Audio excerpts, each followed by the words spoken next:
નમસ્કાર, તમે જોઈ રહ્યા છો પ્રકોપ ન્યૂઝ। પાવી જેતપુર તાલુકાના કરસન ગામના પટેલ ફળિયામાં ઈદ તહેવારની ભવ્ય ઉજવણી કરવામાં આવી। ગ્રામજનોએ ખેતીવાડી માટે શુભતા અને વરસાદની પ્રાર્થના તરીકે ઇન્દ્રદેવની પૂજા કરી।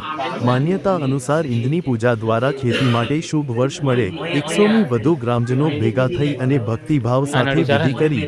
ભુવા મહારાજના માધ્યમથી ઇન્દ્રદેવને રીઝવવા માટે માટીની માટલી ઉપર દેબરા બાંધી પૂજા કરવામાં આવી।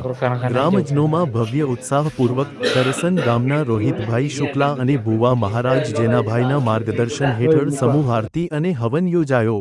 વધુ અપડેટ માટે જોડાયેલા રહો પ્રકોપ ન્યૂઝ સાથે। રિપોર્ટિંગ બાય નટવરભાઈ નટુભાઈ પરમાર, પ્રકોપ ન્યૂઝ, છોટાઉદેપુર।